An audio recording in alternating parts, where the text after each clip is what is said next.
also choose to stay. For the last 30+ years, I've been an attorney and I've been an executive in the private sector. And I'm known kind of as a problem solver, a fixer, if you will, in my industry. And folks, we've got problems that we need to fix here. If we're going to reignite our growth trajectory for future generations, we need somebody who's up to the task. How are we going to do that? 1, collaboration. 2, we're going to reinvest in our infrastructure, prioritize it. 3, we're going to do smart, strategic economic development initiatives in all 4 corners of our county. Next, we're going to restore trust in the unified government, internally and externally. We need folks to know Wyandotte County is open for business again. And last, but not least, we're going to do all of this with an eye toward fiscal responsibility. Because as taxpayers, we deserve to know where every one of our tax dollars is being spent at all times. I'm Rose. Vote for me on August 5th. Thank you very much. All right, thank you. And next up is Tom Burrows. Thank you, Bill. Well, I want to echo the thanks to everyone being here this evening and my colleagues at the tables acknowledged. I think it's a tremendous opportunity for the public to hear the platforms of candidates that appear here before you tonight. I'm a product of this community, a proud product. You created what you have made in me. In my activities throughout the community, I've learned firsthand the challenges this community has faced over the years, but I've also seen the successes that we have over the years, and we are not yet finished. I'm a lifelong Dot. I've lived here and born here, raised here, educated here, worked here, retired from the Colgate-Palmolive Company after almost 29 years, served in the State House for 26 as a voice for this community, and I'm back home as your county commissioner because you trusted in my judgment and in my leadership. Don't expect that to change. I stand before you to address the issues that I know each and every one of you has expressed to me when I've met you at the door, from corner to corner in this community. I don't operate in a vacuum. I have a record of success, a record of leadership, and that is because of the pressure and the confidence you put in me as your leader. I believe that's what this community needs at a critical point in our community today. Economic development, infrastructure investment, those can only be accomplished with a stable revenue stream and a budget that meets those issues. I possess that ability. I want to put it to work for you continuously as I have over the previous years as your public servant, your voice across the state of Kansas and in our community.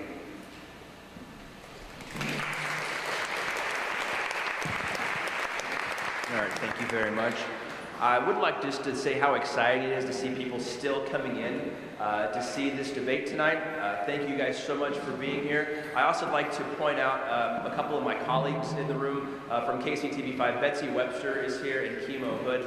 We are broadcasting this right now on KCTV5's YouTube page where it will be archived, so anyone can watch this as we go up to the primary election and the general election in November. Now, with that said, John asked me to ask if we have any other elected officials here in the building, if you could please stand up and be recognized. We got a couple folks here. All right. Thank you very much for your attendance as well. Now, again, we have compiled a list of questions. These are pretty broad questions that encompass quite a bit, so it's going to be tough. We're going to throw some hard ones at you, where you're going to have to put your thoughts within a 90-second window, because come hell or high water, we're going to stay on time tonight. We're going to also, like I said, switch orders. So first off, Tom Burrows is going to answer first, followed by Rose Mulvaney-Henry, Crystal Watson, and then Gwendolyn Thomas. Our first question is about downtown revitalization and economic growth. So first off, Mr. Burrows, what is your vision for revitalizing downtown Kansas City, Kansas, attracting new businesses, and ensuring sustained economic growth for the community, particularly in light of the planned grocery store closure of the Merc down on 5th Street and the upcoming World Cup. You have 90 seconds. Thank you, Bill. I hope you all don't mind. I tore a knee, and it's very difficult for me to get up and down. And please don't think I'm rude if I may sit down. It really painful for me to stand. It takes my thought process away. But thank you. I believe that we look at mixed-use opportunities in our downtown corridor. I sit on the KCATA board. Public transportation is extremely important to this corridor. However, we have issues along that avenue. And our downtown used to be a vibrant hub. We need to create opportunities for small business, whether it be small business incubators, offer incentives that those small businesses that want to come in and continue to meet the landscape that is there, the streetscape that we have. I envision a boulevard lit up that is welcoming to all residents and all visitors that want to come to our downtown to spend their time and dollars within our community. I believe it's imperative we need to clean the community up for downtown. We need to increase density downtown, but we need to increase quality density. I'm talking affordable housing that is respectful of the people of this community. I believe it's an opportunity for us to address some of the shortcomings that our budget challenges have dealt with us.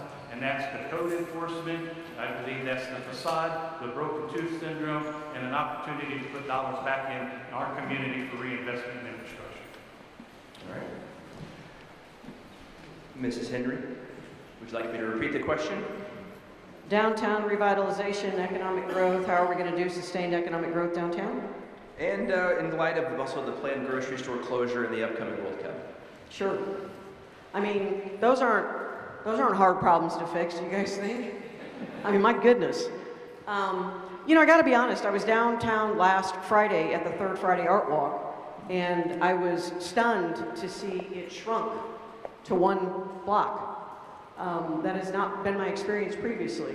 And I think that is something that actually showcases so many of our small businesses in KCK. And I don't know how that came about yet, but I have promised some of the vendors down there that I would try to find out. Things like that showcase the history of this community, the diversity of this community. Those are things we have to preserve. You know, I don't disagree with, you know, a lot of what, you know, Commissioner Burrows said, and that is we've got to have mixed use, you know, development down here. We have folks who want to do that, but we have to be sure to preserve the history that is in all of Strawberry Hill and surrounding areas. We've got vacant buildings downtown and have been vacant for years. Why haven't we done small business incentives before now? That's something, I don't know the answer to it. But I can assure you that I'm going to dig really deep into it during my administration. You know, those are all things, and infrastructure, of course, I mean, that's one of my #1 priorities. So all of those things go together for me. How we're going to afford it, not sure, but we got to keep an eye on the budget. Okay. Ms. Watson? One of the ways that I think that we can revitalize the downtown areas, first of all, let's just pull out the master plan. We've had a master plan that's been sitting on the shelf. Let me stand up. We've had a master plan that's been sitting on the shelf for some time, and there hasn't been any intentionality, if you will, because of possibly funding. But we need to bring that back out, and we need to partner with downtown shareholders and any other businesses that are in the community to find out truly what their needs are, and we need to identify what those needs, how we meet those needs. And so under my administration, that will be one of the first things that we'll do. A vibrant downtown is going to be critical in bringing new business and building the economy within our community. The second thing we need to do is we need to open up a small business shop within unified government. We used to have that. Shea Lockett held that position, she did it well, and then she moved on to higher places. And we started what we called a Waco Loves Local. Wouldn't that be great if we could bring that back to life again so that we can show the pride and dignity within our community, because small business is the heart of our community. And the last thing in the 15 seconds is that we're gonna look at the funding to ensure that the World Cup, we gotta be ready. Oh, I'm a little concerned that we're not, but if we continue to pull together and identify those needs and funding, I think we can pull it off. finally visiting us. KCK has the potential to be incredible, you know. We need to try to unlock our economic development with smarter development. With the downtown area, if you think about the history of it, it was this booming city. It was this booming part of our community where we had Sears, we had Montgomery Ward. I mean, do anybody remember that? You know, we had a trolley car. We actually had a trolley car, and we still have tracks right off of 18th Street. So when I think about the downtown shareholder, I think about all of these vacant buildings that we have and what we should really try to do with those vacant buildings. And I think the first thing we should do is we should reach out to all the owners of those vacant buildings and to see exactly what they're going to do with them. Because right now they're currently not on the tax rolls, right? They're just sitting vacant and they're sitting boarded up. And every time you see a boarded building, what do you see? You see our unhoused population breaking into them. They haven't been boarded back up. So for me, I would involve the owners of the building, have a meeting to see exactly what we can do to kind of bring those buildings back to life. Because bringing those buildings back to life will also bring this community back to life because they won't be sitting vacant any longer. As far as the World Cup is coming, you know, I think about that and thinking about even our open spaces and trying to have vendors in those open spaces because we need to bring people back downtown so they can see who and what we are. The grocery store, the Merck grocery store, I hope there is some way that we can truly keep the grocery store open because that is our community grocery store. Thank you. Thank you. All right, now we're nice and warmed up, we'll go on to question number 2. The process for this will start with Rose, we'll go to Crystal, Gwendolyn, and then Tom. This question regards trust, transparency, and property tax policy. What steps will you take to rebuild trust and ensure transparency in the unified government? And what is your approach to property tax rates and providing tax relief for residents while still maintaining essential services that residents need? It's a great multi-subpart question. 90 seconds to answer. Okay. First of all, to rebuild the trust that I know is broken within our unified government right now, somebody down there has to lead by example. And that's what I intend to do.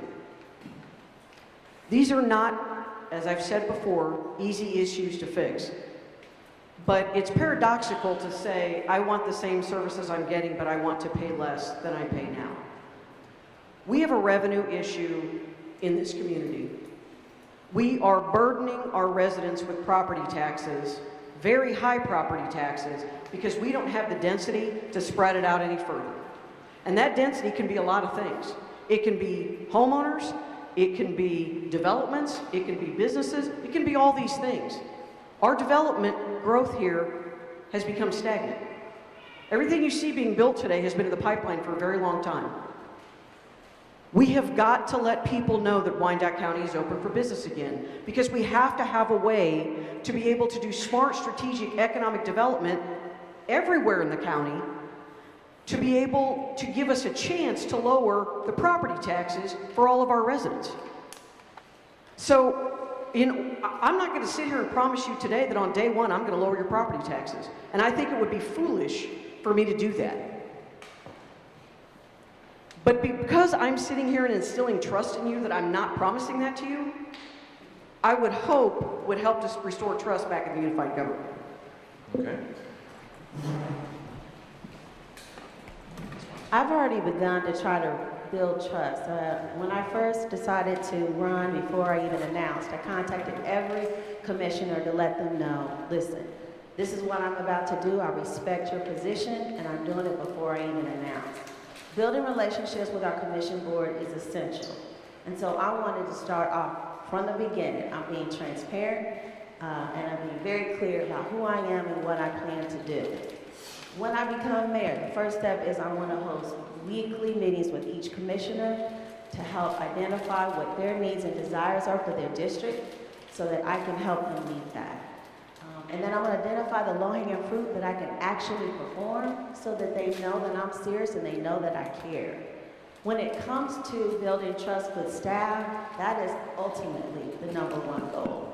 We need to do that in order to continue to provide the services that we need. And so I'll work very closely with the county administrator and the leaders of the staff at Unified Government. And lastly, when it comes to taxes, I mean, I agree with Rose. I mean, there is no simple answer to that. But what I can promise you is that we will explore every opportunity to level out the tax base.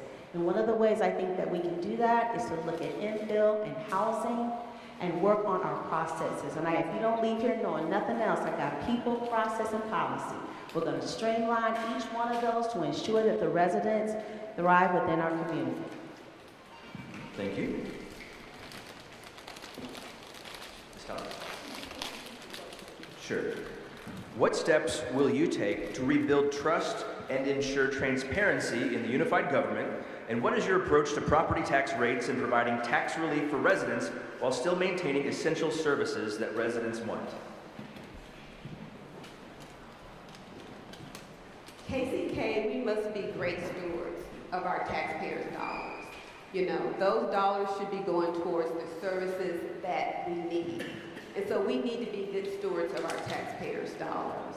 Trust is something that you build. Trust is something that you build through trust, through respect. And the best way to do that is to invite them in so they can learn the process of what property taxes are being paid towards.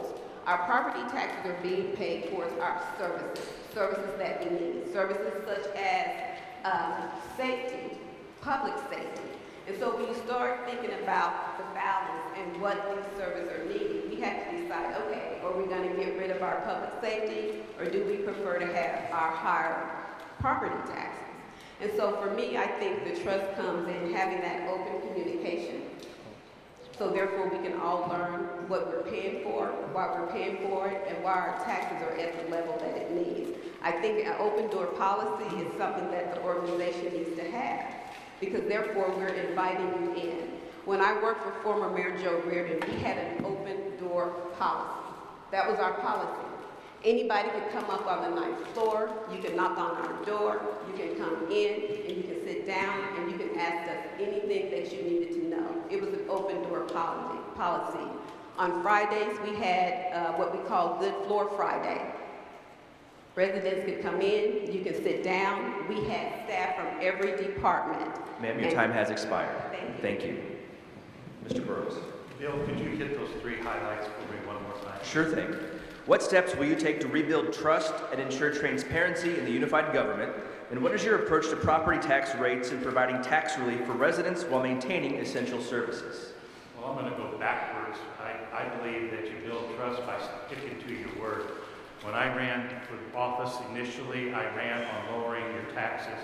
I'm the only candidate sitting up here that has consistently done that in every vote I have made on behalf of the taxpayer in this county. I have continued to vote for tax cuts because it's property tax cuts specifically, because they have grown so onerous over the years. I think that's how you build trust. You build trust by sticking to your word. The commitments that I have made to the individuals in this community that I've had the privilege of working for and talking with and going door to door, tax rates are the number one issue, particularly property tax. I believe we build transparency by eliminating the gamesmanship that occurs at public meetings and the disrespect shown to the public by individuals when they want to speak indifferent to an issue. I believe that's how you build transparency.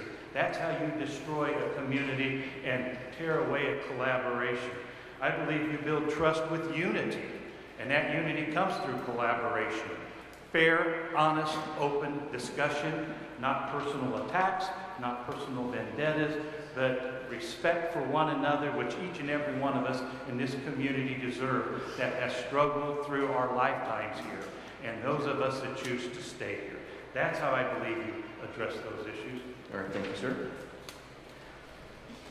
For our next question, we will go in the following order. We'll start with Ms. Watson, Ms. Thomas, to Mr. Burrows, and then to Ms. Henry. The next question revolves around housing, homelessness, and public health. Questions are, what policies will you pursue to expand the housing supply, including through zoning reform or public-private partnerships? And how will you support services for unhoused individuals and address public health disparities? Ms. Watson. Sure. What policies will you pursue to expand the housing supply? So let's talk about how do we beef up our housing stock, including through zoning reform or public-private partnerships. How will you support services for unhoused individuals and also address the public health disparities?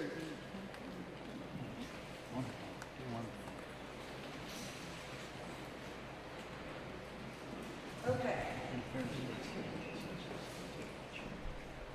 I am going to address the health disparities. I'm going to address them backwards. Through public and private partnerships, I know that Wyandotte County, I think many of you may know, we have always fallen at the bottom of being the unhealthiest county in the state of Kansas. And so one of the ways I think that we can help support that is we need to build the partnerships better, I think, with the University of KU Medical Center. The reason why I say that is because they are right here in our community, and I know that there have been other partnerships that we've had with them to really be more strategic and intentional in addressing the health disparities in our community. And then that opens the door for us to explore how we can do that. The other thing on the housing support, this is a lot in 90 seconds. The housing support, I think we can work with contractors. We need to build a program within the system that allows our processes to allow contractors to come in and do the infill for housing. When it comes to homelessness, I know that one of the things we're working on within the district is helping the families. There are up to 400 families that are homeless within KCK. And so we're working on trying to find housing for them and building that and working with the Community Development Corp to do it. And then lastly, we ran out of time. Your time has expired. Thank you, ma'am. It's a tough one. Ms. Thomas. Yes, Ms. Thomas. You're up next. Okay, guys.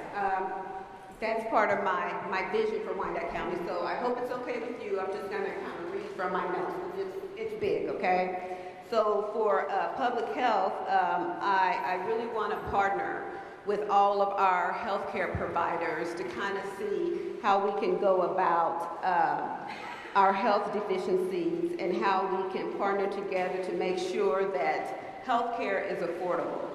Because with the current policies and the changes that are being made at the federal level with Medicaid and Medicare and the SNAP program, and we have so many of our families here that are in need of that, I do believe that we're going to have bi-state partnerships to kind of work on that. So that's part of my plan as far as public health is concerned. Affordable housing, you know, that is something that we're going to have to work closely with the Board of Commissioners and even the county administrator to see if we can have some type of policies in place to kind of work with those initiatives and getting more affordable housing in place. We do have over 4,000 properties that's in the land bank. So, and I know that that is a plan that they're working on as far as trying to move the land bank policy forward, but just trying to find a way to do so in that. What was the other one, Bill? Public health disparities? I spoke about public health. Unhoused individuals? Oh, our unhoused population. You know, we don't have much of a, oh my goodness. I'm sorry, we're out of time. It's hard to do. It's hard to do. If it was easy, everybody would run for mayor, right? All right, Mr. Burrows. Thank you. I want to make sure that I tried to write down all the responses that are necessary to do this justice. When it comes to the housing issue, LIHTC is low-income tax credit housing. That has a bad name to it. Although it's federally funded, I believe we can build quality new projects in this community. But at the same time we build new projects, we need to tear down some of the older, dilapidated, unsafe, unhealthy residences that are here and replace them with new invested dollars from private sources, as well as governmental partnerships with those private entities. I voted for mental health all throughout my additional mental health funding throughout my career in the legislature, and support strong mental health in this community. Most of the homeless and houseless, as people want to refer to them, have more than just one issue. It's multifaceted, but you start there. We have an NCI designated hospital in Kansas City, Kansas, and KU, and the health reach they have can extend even further into our community. And I would hope that they would help supplement some of the concerns that we have from the resources that we may not even tap yet. All right, thank you, Mr. Burrows. Ms. Henry. Thank you. Policies to expand housing supplies. I do think we've got to explore public-private partnerships for this. Look, we're not in the business, the unified government's not in the business of building houses. It just isn't, right? And we have to speak with developers who have experience in this arena. And we might want to look at, potentially mixing some more affordable housing along with other types of housing that are maybe not, affordable is a relative term, so that's not even a fair term to use. But we've got to look at that. We've got to talk to the experts about this. So we need a public-private partnership on this. The unhoused individuals, I talked about this last week, and really passionate about it actually, because we don't really have a plan here in Wyandotte County yet. But some commissioners reached out to me. Lo and behold, there's something afoot that maybe is a plan that we're going to put in place, but it involves wraparound services. Because as the others have said, if we don't go to the root cause of some of these issues, then we're not going to address the real problem and help these folks. And last, the public disparities. Folks, we have a world-class medical institution in Kansas City, Kansas, and KU, and we have to lean on our partners there for them to help us address our public health disparities. Okay, thank you. All right, the order for our next question will go Ms. Thomas, Mr. Burrows, Ms. Henry, and then Ms. Watson. The next question involves public safety and education. What is your strategic plan to reduce crime and increase public safety, and how will you collaborate with school districts to improve educational outcomes and address resource shortages? And we'll start with Mrs. Thomas. Public safety, we can't keep creating policies for public safety. Public safety is something where we're going to have to become back invested into our communities, back invested into our youth.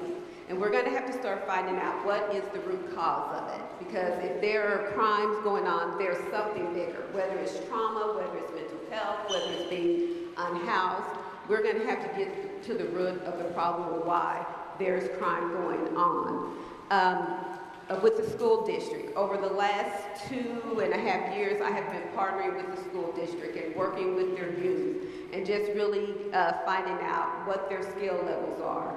And I think as a government entity, once upon a time we used to have summer programs where we would hire the youth in. I could see us trying to regeneralize that program and start having our youth come in and doing internships with some of the departments and giving them that real world experience that they need.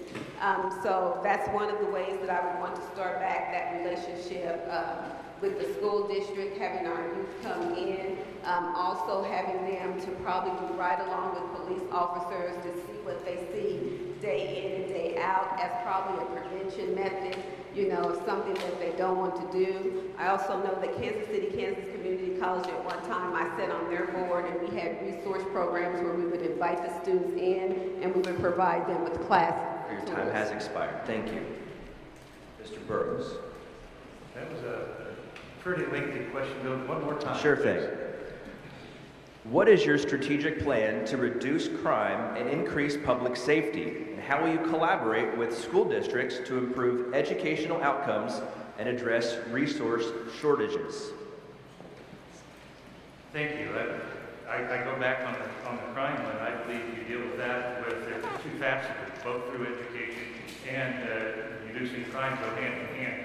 When I was a legislator, I brought back the KBI Crime Lab, established a task force that addressed the highest homicide rate we had in our community for quite a while. We established the KBI task force that provided a facility in the Kansas City, Kansas Community College which addressed the ballistics testing and discernment testing and drug arrest in Wyandotte County, Kansas City, Kansas. When we lost Bethany Medical Center, that was the #1 priority to ensure public safety was addressed in Wyandotte County. I believe you also do it by engaging our local police department to encourage community policing and neighborhood policing. And I believe when it comes to keeping our youth out of trouble and putting them on the straight path, you've got places like the PAL up the street, your investment program that get the youth into a structured environment among your peers and among the police department representatives to show them that they are not bad people. Neither side, they want to work collectively together. I believe that you also provide mentorship programs, business mentorship programs for our youth to show them that there is a way out. There are people that believe in you, and more importantly, this community values you. That's how I believe you address some of the issues with education and policing. All right, thank you. Mrs. Henry? Couple things here. You know, the community policing initiatives that have been undertaken by the Kansas City, Kansas Police Department and the Wyandotte County Sheriff's Department in recent years are really impressive. And those two organizations in particular have really worked on that. Love to see those expand further. I'm sure they would as well. You know, but a couple of things. You know, we've got mentors in our community right now that deal with at-risk youth. The Lowriders Bike Club on 6th Street is one of those groups, right along with the PAL. And, you know, they're bringing hope and stability to our youth. You know, we've got to be able to provide access to essentials here. And we have a lot of community partners around us. We've already spoken about KU a little bit. We've got Swope Health. We've got KCKCC. We have good partners in this community that can ensure that we're taking our youth in particular, we're getting to the root cause of the trauma that they may be experiencing, and that we're helping get them on a better path. Crime in general, look, infrastructure, safer streets, cleaner green spaces, better lighting, taking pride in our community. Those things are just as important. Thank you. Ms. Watson? Just repeat the question one more time. Sure thing. What is your what is your strategic plan to reduce crime and increase public safety? And how will you collaborate with school districts to improve educational outcomes and address resource shortages? Okay, reduce crime is the first, correct? Correct. And then increase, you talk really fast. All right. I just want to say for the record. I got to say a lot in a short amount of time. Reduce crime, increase Public safety. Public safety. And improve educational outcomes. Improve educational outcomes. Somebody up there must have just had a perfect idea. Okay. All right. The first thing on what are my plans to help reduce crime? Number one, talk to the Sheriff's Department and the KCK Police Department. I believe that crime overall, maybe in certain areas, has already reduced up to 30%. And so I believe that they're already headed in the right direction.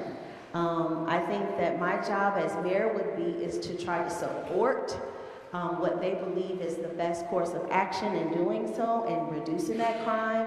And number one, try to be an advocate for it. And also make sure I do my homework and research to make sure that I am on point with them. When it comes to increasing public safety, it would be the same. I know that we have a community that doesn't currently feel safe because of what our presidential election has done, our presidential administration. I've already had conversations about what we can do to help educate the community so that they can feel safer. And so I want to partner with those agencies to do that even more. And then when it comes to the schools, we need to be up at the state as well. The mayor's office should not be, well, I'll just say this. The mayor's office should, in my opinion, be more of an advocate, be lobbying as well, and in the state's office, working to help as much as we can when it comes to federal funds that have been cut and trying to build other private and public partnerships to meet the gap and fill the need. All right, thank you.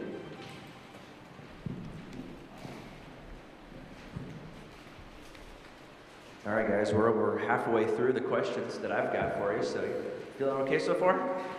Anybody need a break? No. Great. All right. Our next question is another long one. I tried to shorten it up a little bit here, though. So it involves, our order that we will go in will be Ms. Henry will be first, Ms. Thomas will be second, Ms. Watson will be third, and then Mr. Burrows will bring us home. The question is involving inclusive economic development and small business support. What is your strategy for attracting and retaining small businesses, especially minority and women-owned enterprises, and how will you ensure economic development is inclusive and benefits all parts of our community? Bill, you know I'm going to ask you to repeat that. Sure thing. What is your strategy? Say that again. I know you shortened it. What is your strategy for attracting and retaining small businesses, especially minority and women-owned businesses, and how will you ensure economic development is inclusive and it benefits all parts of the community? I'm going to take the second part first, which is how are we going to make sure that economic development is inclusive and in all parts of the community?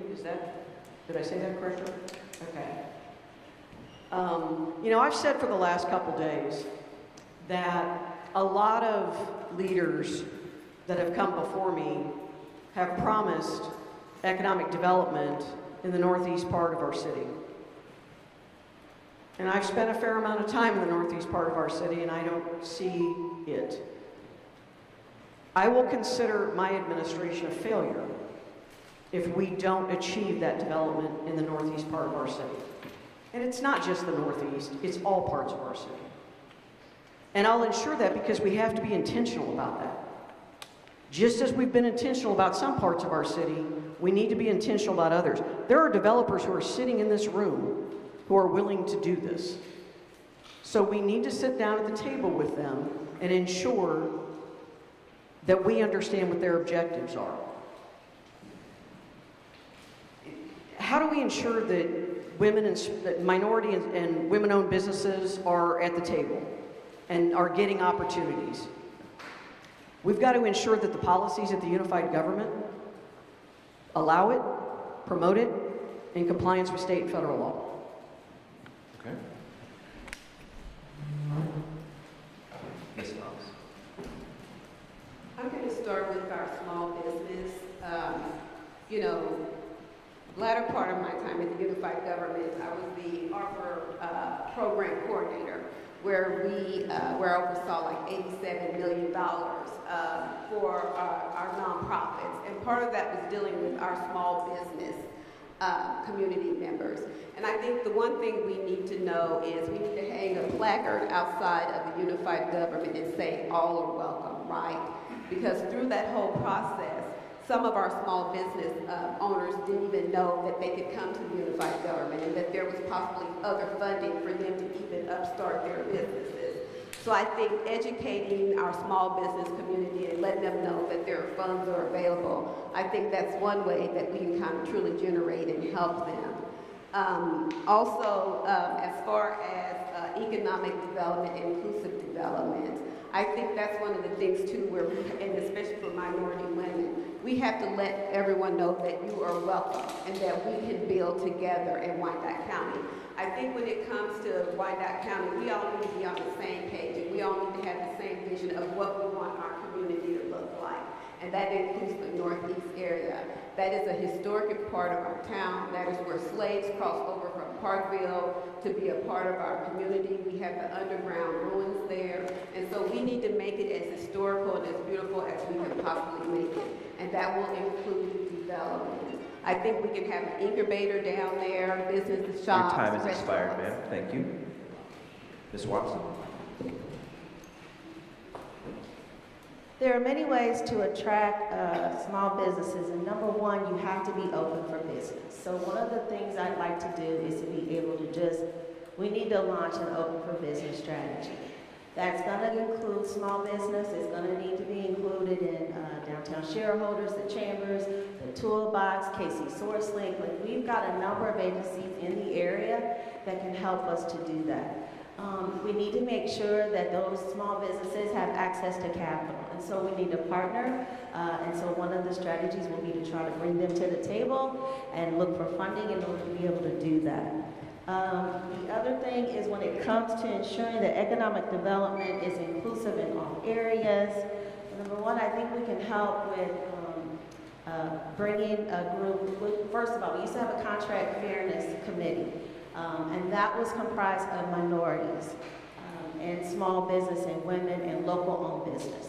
And so I think if we are able to incorporate that back in, then we can help keep track of that. I want to put a Wyandotte recovery dashboard. And so when it comes to these kind of issues, my strategy is to list those things publicly so that people can see in real time what we are doing and how we are accomplishing it. And I also want to be able to list what the outcomes are so that you and I both know that we are meeting our objectives and our goals in terms of serving minorities, in terms of building small business, and making sure that you are aware and we're 100% transparent. All right. Thank you very much. Mr. Burrows. Thank you. Well, I'm the product of a single mother who was a small business owner, and I have a lot of respect for the time and commitment she made, not only to her business, but in the meantime, trying to raise a family.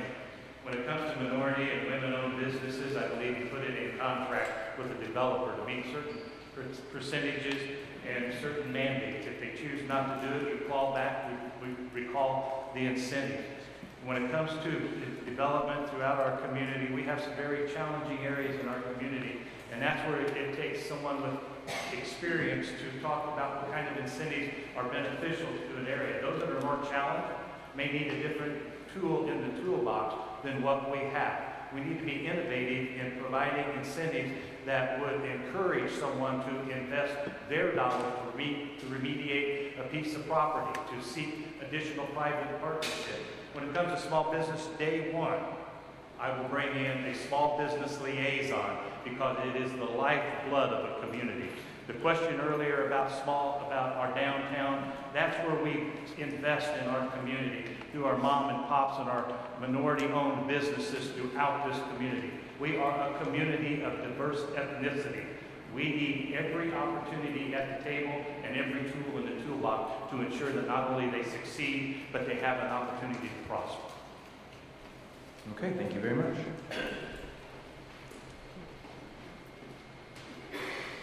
I would remind everyone that there are a few cards out in the audience. We only have a couple of questions left that we have pre-written. So if you would like to have a question posed to the candidates, I'll be able to entertain maybe a few of them here at the end of our questions tonight. If you'd like to write those down and then pass them this way, I'll get a stack on here and I'll randomly choose a couple here. Thank you for your help over there. So we got a couple more questions. The next one is involving infrastructure and public services. The order that we will go for this one is starting with Ms. Watson, going to Mr. Burrows, going to Ms. Thomas, and then finally Ms. Henry. This question is, how will you prioritize infrastructure projects in historically underserved neighborhoods and improve basic cleanliness like mowing and ensuring the proper maintenance of city-owned properties?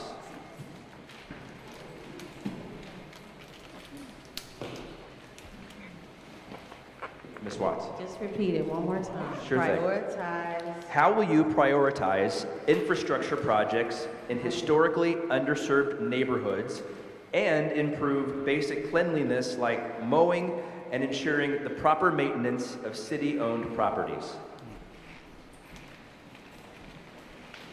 I'm going to be very honest and transparent and tell you I am not sure how that can be done. I am not a staff member at Unified Government. I do not understand the process in which they go about doing that. And so for me, my first thing would be is to better understand what that is. Work with the staff to understand it. And I do plan to host quarterly town halls in every one of the districts.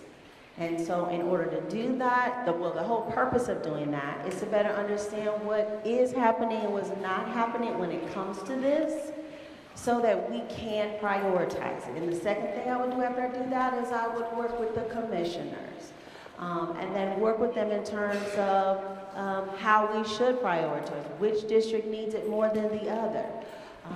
There is no simple answer to this because I do not know the intricate system of it, but I do know how I would approach it with staff and the commissioners and the community itself to better understand what those needs are, to know how to prioritize them, and then what we can do to meet the need as best as possible, under the circumstances of what the funding will allow.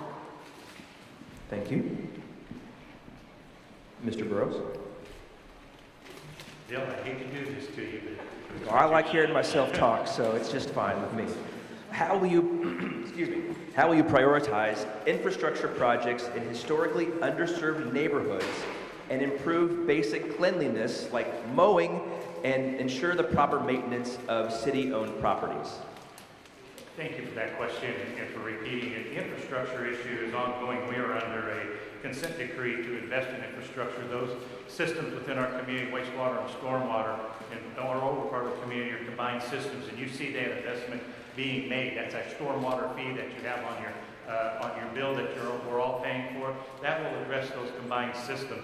With that, as they go back, we need to be mindful that we should be planning landscape that helps absorb water runoff so that it lowers the cost of impact to our water department and the way they remediate that water. I will also state that the generalization about cutting grass and mowing property, we have a code enforcement. But there was a program called Operation Brightside in our community that allowed people to pick up the trash out of the yards, out of vacated properties, and eliminate it out of that area so that they could come in, mow, and clean. We talked about earlier about our youth. I believe we could set aside money for summer youth programs and utilize our youth and teach them how to grow a small business. This is a tremendous opportunity for youth to learn how to not only operate, but to give back to a community. Invest in your neighborhood groups so that they have the tools necessary and the resources necessary to address those issues that affect not only their property, but the property of their neighborhood. Thank you. Ms. Thomas? Of course. How will you prioritize infrastructure projects in historically underserved neighborhoods and improve basic cleanliness like mowing and ensure the proper maintenance of city-owned properties? When Commissioner Burrows mentioned Operation Brightside, I remember Operation Brightside. But also, I think what we have to do is, once upon a time, and I don't know if we still have this, but neighborhood resource services. We used to have over 178 neighborhood groups. And they would go throughout the community and they would help in their own neighborhoods. And I don't know if we still have those neighborhood groups that are still active that are doing that. But I think as mayor, that's one of the first things that I would want to do. I would want to once again re-engage with our neighborhood groups, get them back on board, and have them to truly become invested in their communities again, because they would go out and they would help mow the yards, and they would go out and they would help clean the trash up out of their communities. That's what they would do. And then also there are so many other groups in Wyandotte County that if you reach out to them, they would come in and they would help out with that. Commissioner Burrows also just mentioned about, having these groups to come in and help take care and mow the yard. I think that's the first thing we're gonna have to do. We're gonna have to let people know that we need assistance and we need help, because I'm sure there are a lot of groups out there that would be willing to come into our community and help us get it back on the right track with cleanliness. All right, thank you very much. Ms. Henry. You know, on some of this, we've got to get back to the basics. We've got to get back to being neighbors again. I understand that everybody here who lives in KCK, lives in Wyandotte County, we're paying property taxes for services. I get it, right? Several years ago, they extended what we owned out to the curb, out to the right-of-way, right? We have to take care of that now. The city can't take care of that anymore because they don't have the resources. You know, how do you prioritize it? You got to be intentional about it. And I agree with, a lot of the ideas that the other candidates put up tonight. You know, community engagement's really, really important. Last weekend, I talked to a gentleman who offered to gather folks together to help clean up not just his neighborhood, but other neighborhoods in the community, and took that to the administration, and it got lost in the bureaucracy. This guy's willing to put a team together to go out and do some of these things. And sometimes when you see somebody else taking responsibility for something, you want to join in and help them. I know that some of our public servants in here tonight have seen folks down in Argentine and other areas recently. They weren't looking for any credit. They were just trying to clean up their neighbor's street. We got to get back to the basics. All right, thank you very much.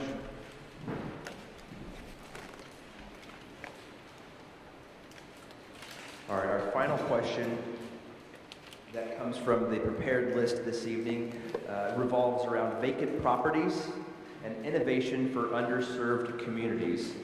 The order will go Mrs. Thomas, Mrs. Henry, Mr. Burrows, and Ms. Watson. And then we'll have a few audience questions after that.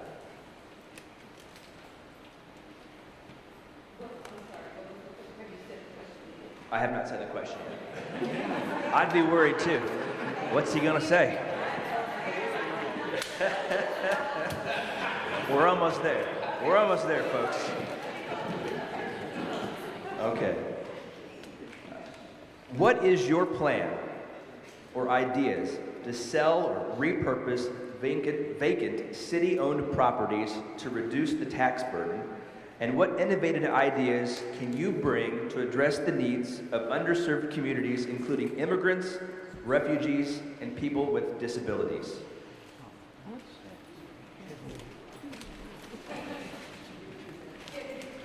Sure thing. Can you give us an idea of a plan to sell or repurpose vacant city-owned properties to try to reduce the tax burden? And what innovative ideas can you bring to address the needs of underserved communities, including immigrants, refugees, and people with disabilities? I would like to start with the latter, the innovative ideas, but I don't know, I would have to ask like other questions like, but I'm going to start with the first one.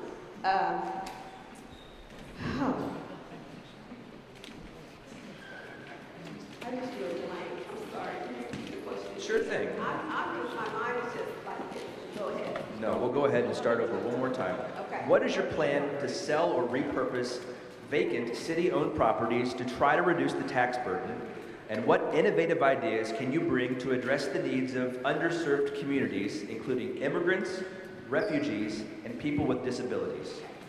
I don't really understand why we still have all of these properties, right? Because we have tax sales all the time, so I don't know. So when you say, what would I do to kind of, get them sold and get them back on there, maybe we should just sell them for $1.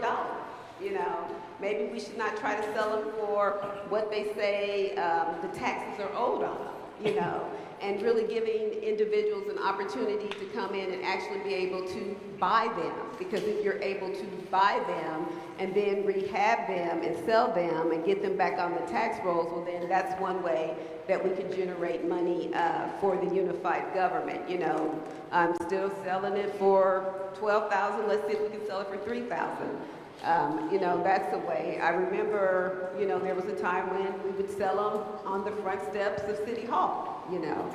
So maybe that's a way we can kind of start generating more money. The last question about neighborhoods, I really don't understand that question as far as needing help in the community. So I'm kind of blank on that one. Okay. Okay, thank you. Thank you. Ms. Henry? Okay, so, you know, I think the thought process once upon a time was that all of these vacant properties that we have are for single home use. And folks, we cannot help expand our tax base all the time by just building single family homes. We can't do it. We have to get much more of a tax base in here. And I think that there are people way smarter than me about this issue.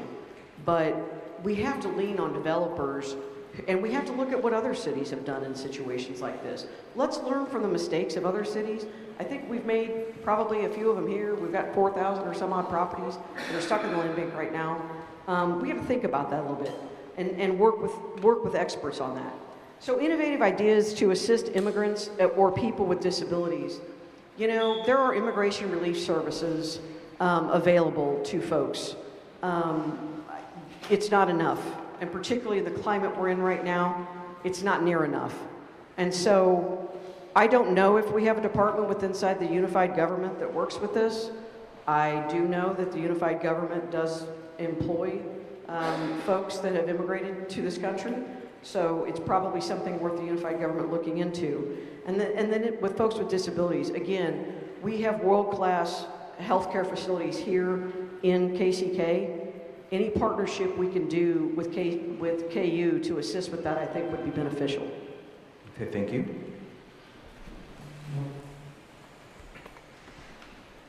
Mr. Brooks. Thank you. Well, I truly believe that we have a tremendous amount of property that can be put back on the tax rolls. We've just recently asked for an inventory of our vacated properties in Wyandotte County that we own. They should be onto the tax roll into private hands. We shouldn't be vacant landlords of properties that is owned by the city. I believe that's a bad model. It's not an effective model. A lot of the lots that we have throughout our community, they didn't tear the house down. They pushed the house down into the basement. And it makes it difficult for somebody to come in and build a home on that lot. I believe that we have to look at a different model, maybe a slab home, maybe a prefab home that can set on a slab. But I truly also believe that we need to invest around our schools and put a tremendous amount of money into redoing our schools. You walk by our schools and the neighborhoods are blighted, the neighborhoods are missing home. You bring density in, you build a moderate mixed-use income that will allow families to move in and support our school district, and it creates that walkability and connectivity that we so sorely miss in this community. That's what builds neighborhoods. That's what reinvests in our community. And I truly believe a part of that has to be public transit. As I spoke earlier about the public transit-oriented districts, that should be a major part of it so that we can eliminate all the cars in our community, which takes a toll on our infrastructure, and look at more public transportation throughout our entire community. Thank you.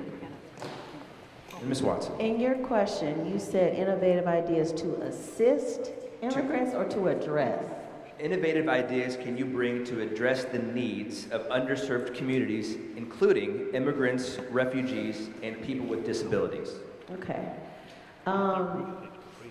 The first thing on plan and sell, first of all, we have a land bank that I think has, I believe the commission board has been working very diligently, and they've come up with a committee and a new plan that I think will be a lot more effective. I want to be very clear, and I appreciate these questions, there's so much that the mayor actually can do. Our jobs are really to be a support and an advocate, and we can come to the table with all kind of ideas, but without the proper funding and resources to do that, the mayor's role is very limited. But what I do believe is that we can assist and work with the staff and work with community to best meet those needs. We can explore other ways in which other communities are doing the work when it comes to meeting the needs of disabilities, those with, who are immigrants. That is a task that we need to sit down and talk to them about. It would be very difficult for me to know how to address it if I don't know what all those needs are. But what I will tell you is that I will be very transparent and trying to understand and work with the community so that I can come up with the best course of action to take, what the best strategy is to take, so that we can meet those needs. Time has expired. Thank you very much. Real quick, can we just have a round of applause for all of our candidates here tonight?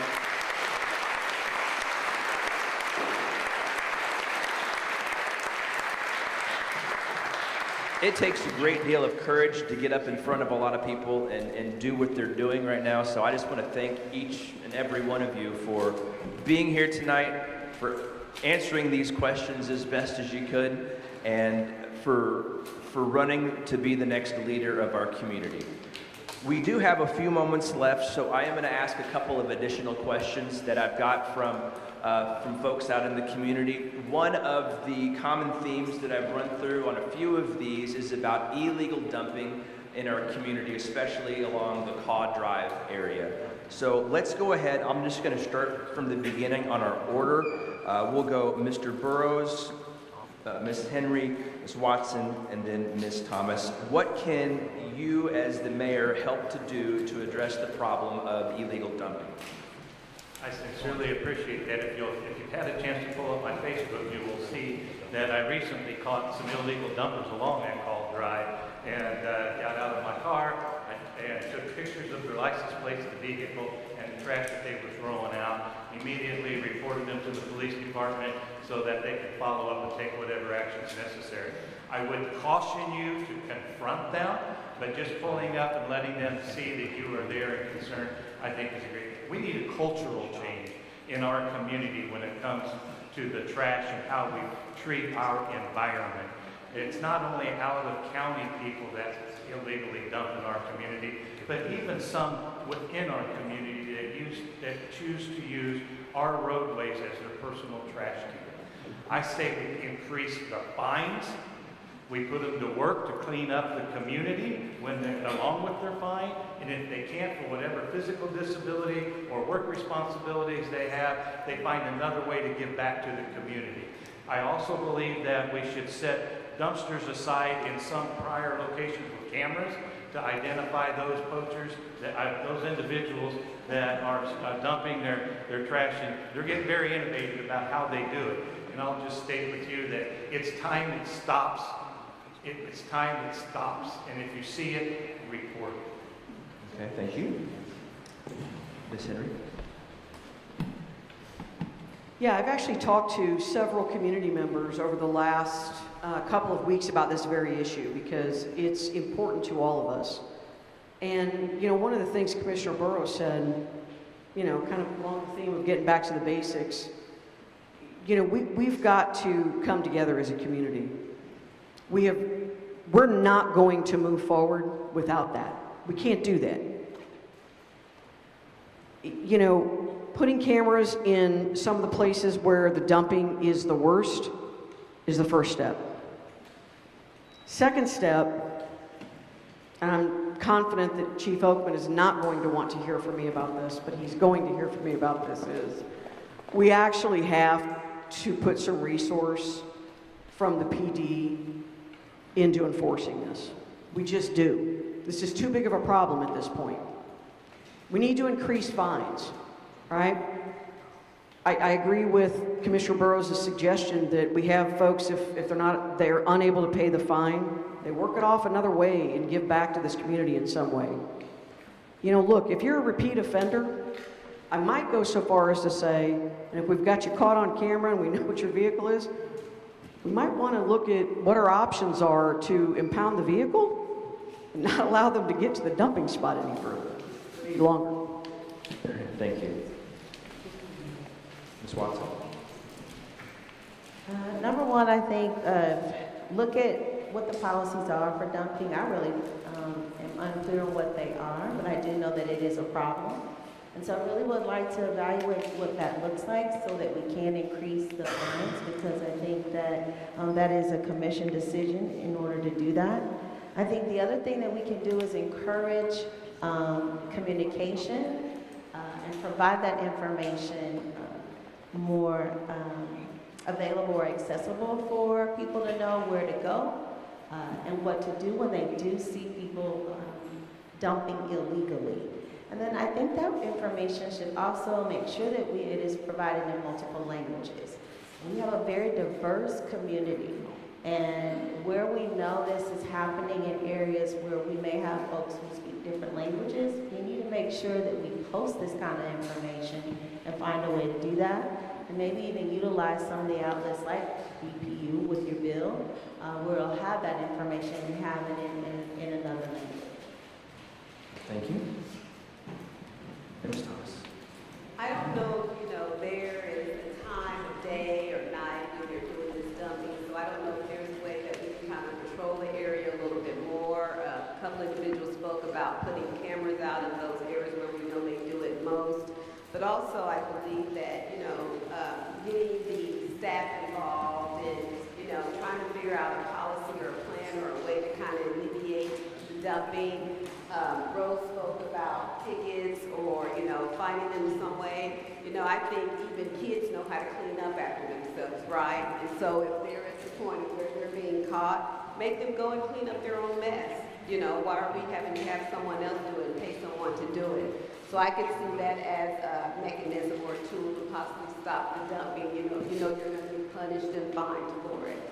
So those are ways that I would try to help alleviate the illegal dumping. Okay. Thank you very much.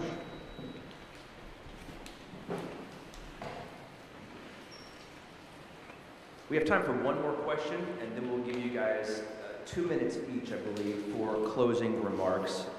This last one comes from Dawn in the audience, and Dawn wants to know, what are you proud of in KCK? What makes you most proud to want to run for this office? Let's go ahead and we'll go in order this time. Ms. Watson, start with you, Ms. Thomas, Mr. Burrows, and we'll close with Mrs. Henry. What I am most proud of about this community is the people. Anybody you ever talk to, Wyandotte County, for the most part, is a great place to raise our family. I have lived here practically all my life, except for 2 years that I didn't when my dad decided he thought he wanted to be a broadcaster in the East Coast, and we left for 2 years, and he said, oh, Kansas City's better to be, KCK. I'm a Wyandotte Bulldog. I love my high school. I love the schools I grew up in. I love my neighbors. I love many of you in this room. When I look at Wyandotte County, I see the love, I feel the love, I feel the respect. And there are times when many of us may not get along, but at the end of the day, the one thing I know that we can count on is that we love this county. And I'm proud of that. I'm proud that my father passed down to me to be involved and to be engaged in your community. And I am proud of the families that you've raised and the people that I get a chance to work with each and every day. That is what I am most proud of in this community. Thank you. Ms. Thomas. I'm proud of the promise of us and what we can all do if we work together. I remember a time when we were a community. We were all here wanting the same thing, having the same dream, envisioning the same thing. So just like Crystal, I would say it's us. It's the people in this community, because we are what make it the greatest when we all want the same thing and work together. Also, I just think being surrounded and all people wanting the same thing. Even though I work at the unified government and there were those good times and there were those bad times, I can't tell you the difference between the good and the bad, because with leadership, that's what leadership is about. You learn to navigate when times are good, you learn to navigate when times are bad. And so I think being a servant, being a civil servant, and being able to be responsive to the needs of the people, that is what I'm the most proudest of. Thank you. Mr. Burrows. Thank you, Dick. I'm very proud. I'm not proud, as I stated. Dr. Acorn, people don't know what that means unless you're from Wyandotte County. And I'm here to share with you that I'm very proud of the number of accomplishments we have had in this community over the last 30 years. In spite of the multiple challenges that we've had, in spite of our differences, we've come together to grow this community and collectively live as one. I refer to us, to the development that has occurred in our community, as Phoenix on the Plains. There was a time not long ago that we were the social dumping ground of the state. All federal and state programs taken to Wyandotte County. That would be your private prisons. That would be your parole offices. That would be your social programs that the state didn't want to pay for. They wanted the community to absorb them once they put them in your community. We're not about handouts. We're about hand up. We want to help our neighbor achieve prosperity. We want to help one another be good neighbors. I believe that we are on the cusp of greatness in Wyandotte County. We are, for the first time, going to be on a world stage that we have an opportunity to showcase our community. I'm excited about that, but I'm also concerned. But collectively, as a body, as a community, we can achieve greatness in the vision of our visitors, and that's by being welcoming and clean. Thank you very much. Your time is up. Finally, Ms. Henry. Was the question just one thing we're proud of, or what are we proud of? What are you proud of, in case you can? Okay. Number one, our people. Number two, our resilience. Number three, our diversity. Y'all, we're dots. We're different. Everybody on the outside of Wyandotte County knows we're different. I mean, we all can say whatever we want amongst ourselves. We're family. We're dots. Somebody out there in another county that surrounds us says something? Oh, hell no. Wyandotte County. That's who we are. That's what we do. I absolutely believe that the best days of our community are still ahead of us. I believe it with every fiber of my being. And I think that everybody in this room believes it too. You feel it, it's palpable. So much opportunity out there. Making sure everybody has a chance for economic prosperity. Everybody has hope. Everybody has stability. And y'all, we need a leader that's going to believe in us as much as we believe in each other.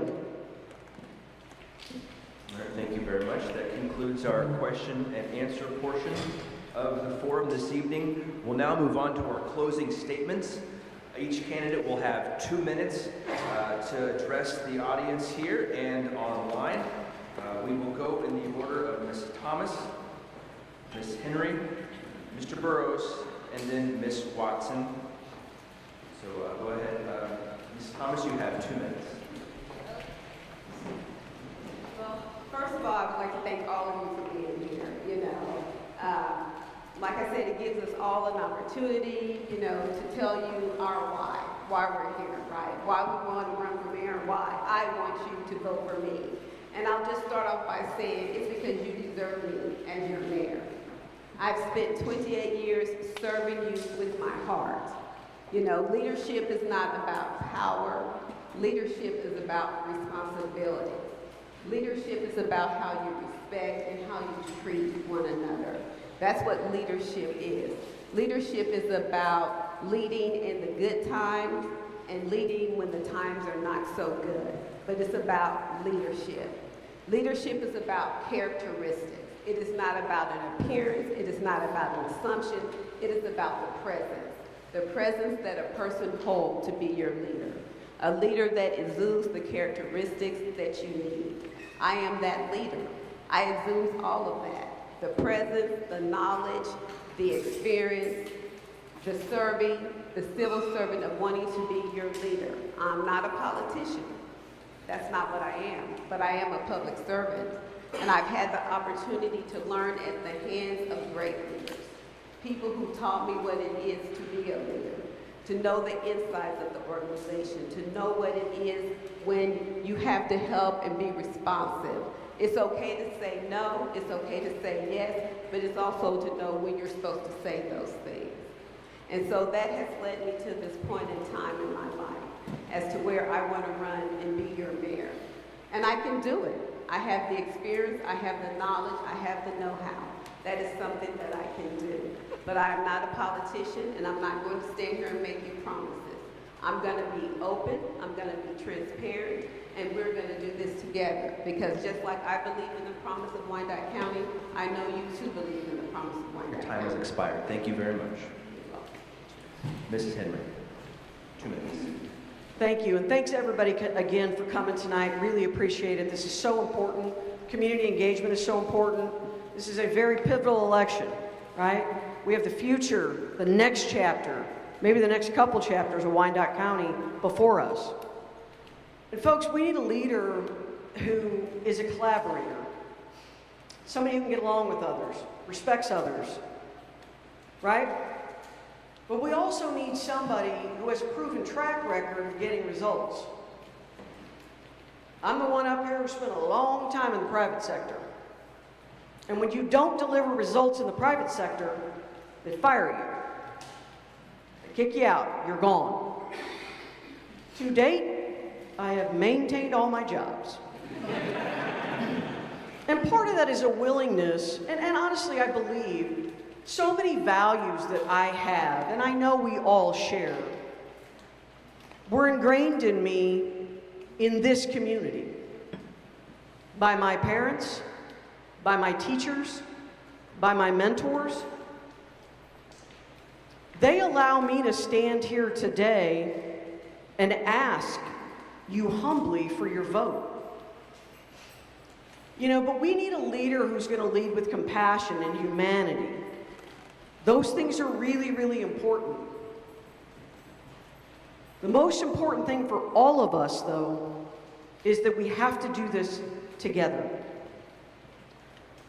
We have to do this together because I think we all have a vision of what Wyandotte County maybe could look like, what its potential is. But together, let's build a Wyandotte County that reflects our grit, our grace, and our shared hope for a better tomorrow for everyone. All right, time is up. Thank you. Mr. Burrows. Thank you, Bill. And thank each and every one of you for coming out tonight. And as I stated at the very beginning, I'm a proud product of this community. And as mayor, I commit to you that we will go all in on rebuilding our infrastructure, growing our county fairer and smarter, creating new opportunities for families to afford a home. I've spent my working life answering the call to service in this community, delivering for the hardworking families of Wyandotte County. I fought to keep your taxes low while investing in public safety, and I'll continue that fight as long as the taxpayers continue to put their trust in me. For 20 years, you've trusted me to fight to keep taxes low and put families first. Now I'm running for mayor because that same discipline is exactly what Wyandotte County needs now.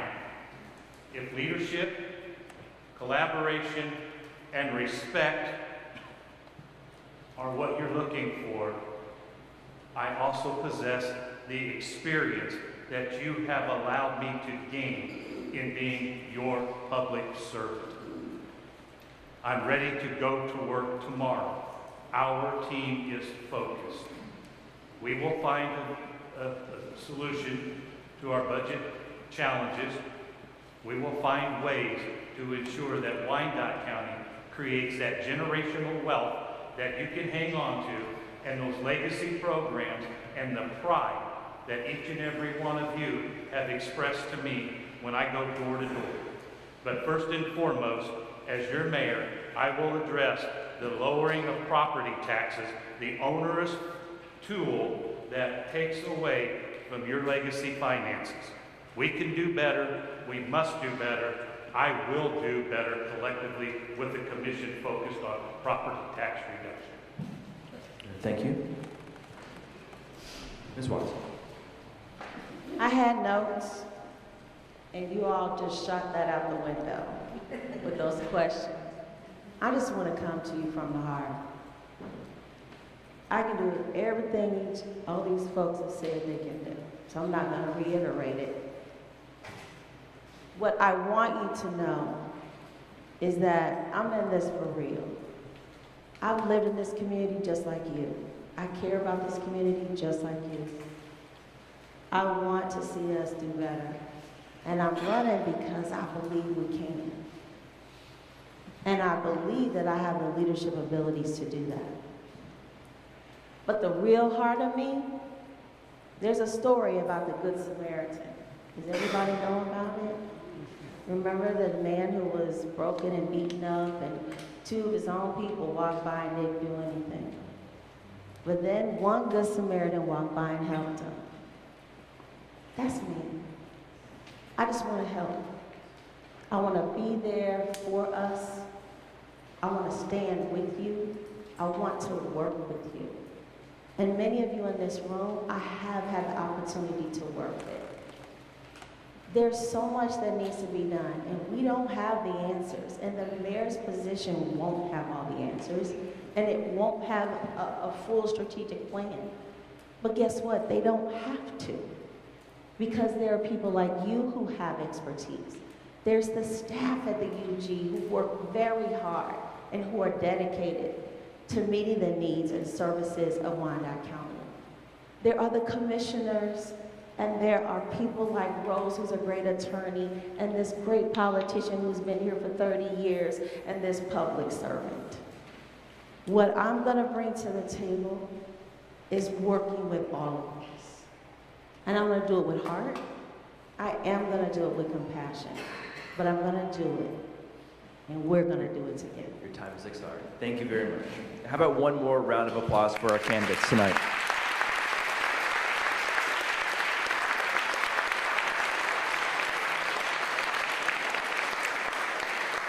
On behalf of the downtown shareholders and Mike over there with the shop here in Strawberry Hill, I want to thank everybody for being here. Just this gorgeous, historic, beautiful building that's celebrating 100 years.